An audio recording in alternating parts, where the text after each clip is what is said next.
Les damos la bienvenida al Archivo del Crimen, donde los secretos se revelan y la justicia encuentra su camino. Y como investigar solo es bastante aburrido, me acompaña un equipo increíble. Buen día, Orne, buen día, Maite. Buen día, Franco. Hola, Fran, ¿cómo estás? Todo bien. Hoy vamos a tratar un tema, para empezar con todo, que conmociona bastante a la sociedad e impacta bastante, que son los femicidios. Los femicidios aparecen en nuestro Código Penal desde el año 2012, en el artículo 80, inciso 11, pero sabemos que esto no siempre fue así. Y esto nos lleva a pensar, por ejemplo, ¿por qué algunos femicidios no conmueven tanto a la sociedad mientras otros tienen bastante impacto en los medios? ¿Ustedes qué piensan? Algo muy relevante son las redes sociales. Hoy en día estamos en constante comunicación por medio de las redes y para mí es un gran factor porque, por ejemplo, ante una denuncia o algo, vos lo publicás en Instagram y ya se vuelve más viral, tiene más reconocimiento por la gente y más repercusión. Y capaz de esa forma no se llega a los medios, puede ser lo más visible para todas las personas. Entonces la mejor forma de hacer este contraste sería retroceder un poco en el tiempo a una época en la que no haya redes sociales para ver un caso, ¿no? Exactamente, y por eso nos remontamos a 1989 en Zapala, Neuquén, con un matrimonio conflictivo entre María Sebastiana Lara y Salvador Pucci. Que este era un matrimonio que era de público conocimiento en el entorno de ambos, que tenía problemas, porque Pucci tenía una personalidad muy obsesiva, muy controladora, muy posesiva. O sea, incluso su palabra, su oración más conocida era "conmigo muertas". O sea, empecemos por ahí. Una relación tóxica. Era básicamente lo que se llama una relación tóxica. Un día, Pucci estaba como todas las semanas jugando al póker con sus amigos y en medio de una partida se para y se va, sin mediar palabras, sin nada. Vuelve a su casa y horas más tarde llama a la policía haciendo una denuncia de que había desaparecido su esposa, María Sebastiana Lara. Llama a la policía acude a su casa y Salvador Pucci se muestra preocupado y dice: no, porque mi esposa no aparece. ¿Se victimizó? Es que como claro, está preocupado, dice: mi esposa no está. Pero minutos después dice: no, porque para mí huyó a Buenos Aires. Se fue con otro novio, huyó a Buenos Aires. Y después hace una tercera versión y dice: no, porque la secuestraron. Pero ¿qué pasa? Los policías dijeron: no hay pedido de captura, no, o sea, de captura, de secuestro, de recompensa, no hay otro llamado. Le llamaba la atención. Era todo muy raro. En 10 minutos había 3 versiones diferentes. Claro, sí. Entonces, claramente a la policía esto no le cerró. Entonces, 12 de octubre, plantearon un allanamiento en su casa, donde encontraron en una casa que era pulcra, o sea, estaba impecable, estaba todo totalmente ordenado. Pero hallaron detrás de un sillón una esquirla de una 9 milímetros que Pucci tenía registrada a su nombre, con manchas de sangre, que también había una pequeña mancha de sangre en la pared. La sangre era de... La sangre la investigaron y era del mismo tipo que la de María Sebastiana Lara. Entonces, eso, más las declaraciones erráticas, dijeron: acá hay algo raro. Lo enjuiciaron a Pucci, pusieron todas las pruebas y lo terminaron condenando a 20 años por uxoridio, que en ese momento es como se le llamaba cuando un esposo mataba a su mujer. ¿El cuerpo se encontró? El cuerpo nunca se encontró. Pucci nunca jamás dijo nada e incluso él siempre mantuvo su inocencia. Bueno, estuvo los 20 años, cumplió su condena completa, salió con 50 años y apenas salió fue a visitar a su madre que estaba en un geriátrico y en ese geriátrico conoció a Miriam Flores, que era la que cuidaba a su madre. Comienza una relación con esta mujer que seguro fue mejor, que fue exactamente igual que con María Sebastiana Lara.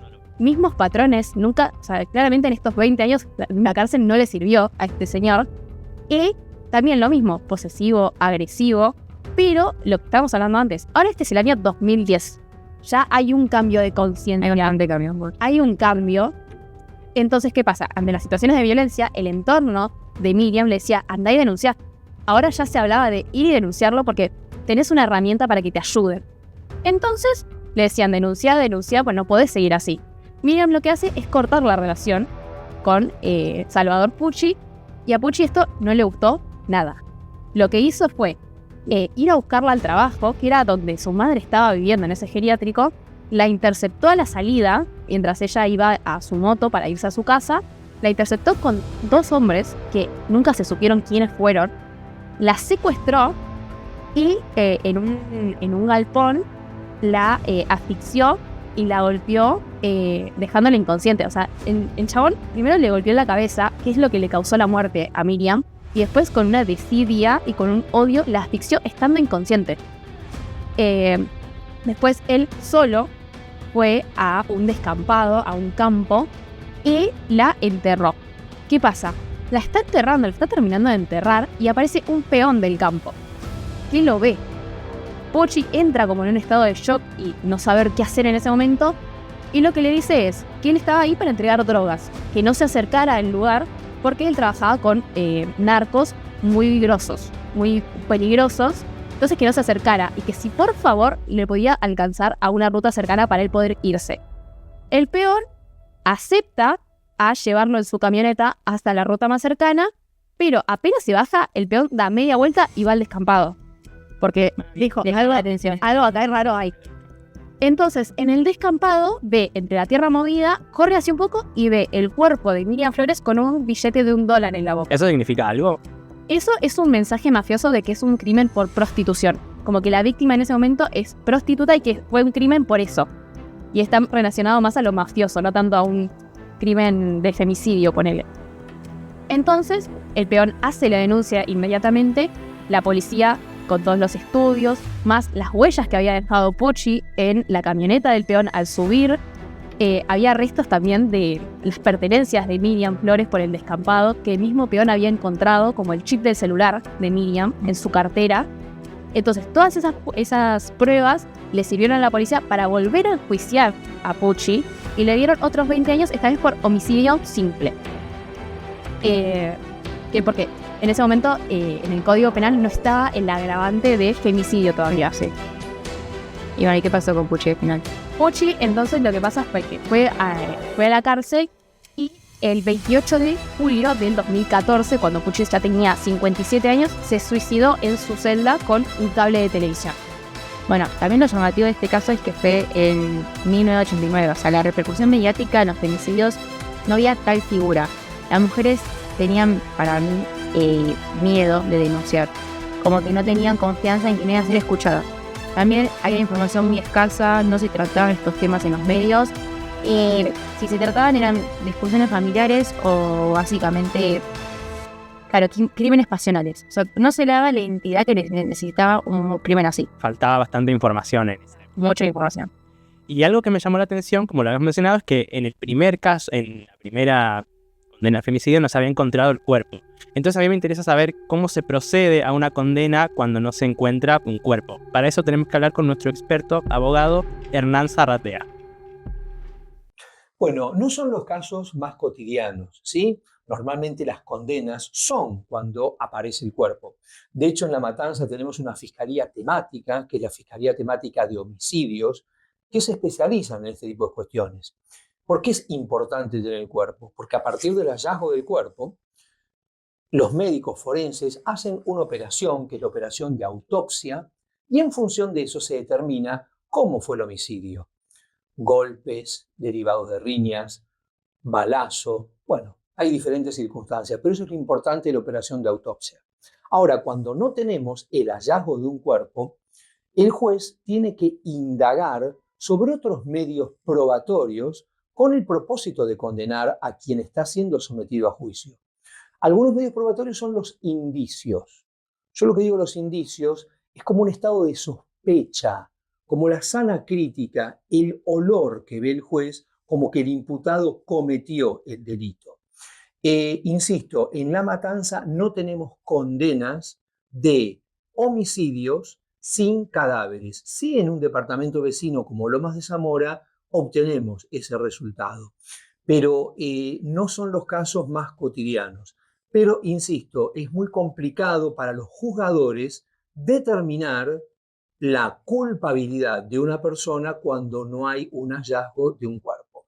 Tienen que ir a la prueba indiciaria y en conjunto con otras, ahí sí hay algún tipo de atribución de responsabilidad. Porque aparte hay una delgada línea entre lo que sería el homicidio y la desaparición de persona y la privación ilegal de la libertad. ¿Entendés? Entonces quizás la imputación podría ir para otro tipo de pena, otro tipo de acción penal y no para un homicidio en sí. Muchas gracias, Hernán, por tu aporte. Esto nos permite seguir reconstruyendo esta pregunta que nos habíamos planteado al principio de por qué algunos femicidios tienen tanto impacto y otros no. Ya vimos el factor época, pero vayamos a un caso más actual del año 2015, uno de los más conocidos. Bueno, sí, el 9 de mayo de 2015, Kiara Páez, una joven de 14 años, un día común y corriente de su vida, va a la casa de su novio, Manuel Ignacio Mancilla, de 16 años. Ella iba a ir hasta las 1:30 de la mañana, por ahí le dijo a sus amigas, a su mamá, pero pasaban las horas y las amigas notaron algo raro. Se ve que no tenían información de ella en ese momento, entonces dijeron, avisamos a la mamá. La mamá se preocupó y decidió contactar a la policía, hacer la denuncia y afortunadamente en ese momento ya se inició la investigación En el momento. de Kiara Páez. Y bueno, al día siguiente los perros de la policía fueron hasta la casa de Manuel Mancilla y encontraron en el patio de su casa el cuerpo de Kiara bajo una losa de cemento. Que sí, es la verdad muy fuerte. Encontraron el cuerpo y básicamente el fallo dictaminó que Kiara había sido ahorcada con una mano y con la otra fue golpeada contra una piedra y también con una mesa que había ahí en el galpón, en el lugar donde fue el hecho. Y bueno, también el caso no lo hizo solo. Tuvo cómplices que no fue nada más ni nada menos que su propia madre y el padrastro. Lo ayudaban a cometer este homicidio básicamente. Y también, dato no menor, que fue como la causa, o sea, El móvil del crimen. claro, lo que Mancilla lo motivó a hacerlo básicamente fue que Kiara estaba embarazada de 8 semanas y Mancilla no quiere continuar con el embarazo. Él dijo, no quiero que tengas el hijo, hagamos que tengas un aborto porque no quiero continuar con el embarazo. Eran jóvenes, tenían 14 y 16 años. Pero aborto ilegal. En ese momento era ilegal, pero Kiara quería continuar con el embarazo. Ella lo quería tener el bebé.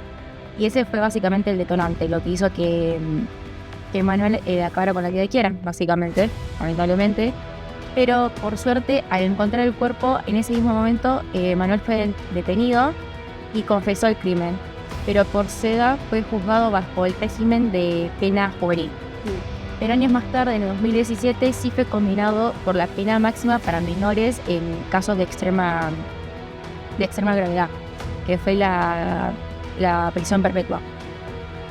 Y después también fueron los papás, la mamá y el padrastro, también fueron culpados por encubrimiento agravado y también por desviar la investigación. O sea, fueron cómplices En el asesinato de Kiara. o sea, tuvieron que ver.